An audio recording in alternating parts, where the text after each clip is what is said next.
রাজশাহীতে ইনকিলাব মঞ্চের ওসমান হাদী ও চট্টগ্রামের বিএনপি নেতা এরশাদ উল্লাহকে হত্যা চেষ্টার প্রতিবাদে বিক্ষোভ মিছিল অনুষ্ঠিত হয়েছে।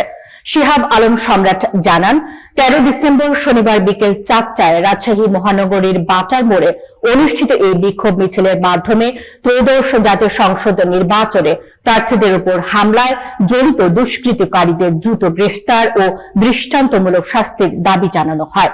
ঢাকা 8 আসনের স্বতন্ত্র প্রার্থী ও ইনকিলাব মঞ্চের মুখপাত্র শরীফ ওসমান হাদীকে এবং 5 নভেম্বর 2025 তারিখে চট্টগ্রামে বিএনপি নেতা এরশাদ উল্লাহকে গণসংযোগকালে গুলিবিদ্ধ করার ঘটনায় দোষীদের বিরুদ্ধে আইনানুগ ব্যবস্থা নেওয়ার আহ্বান জানানো হয়। উক্ত অনুষ্ঠানের প্রধান অতিথি ছিলেন রাজশাহী 2 আসনে ধানের শেষ মনোনীত প্রার্থী সাবেক মেয়র ও সাবেক এমপি মিজানুর রহমান মিনু। বিশেষ অতিথি ছিলেন রাজশাহী মহানগর বিএনপির সাধারণ সম্পাদক মাহফুজুর রহমান রিটন। মিছিলের সভাপতি ছিলেন রাজশাহী মহানগর বিএনপির সভাপতি মামুনুর রশিদ মামুন। সমাপনী অংশে মহানগর ও অঙ্গ সংগঠনের নেতৃবৃন্দ একত্রিত হয়ে শহরের প্রধান সড়ক প্রদক্ষিণ করে প্রতিবাদ মিছিল সম্পন্ন করেন।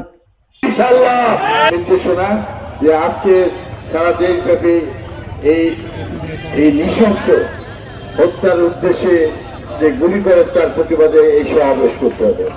রাজশাহী মহানগর বিএনপি সবসময় অ্যালার্ট।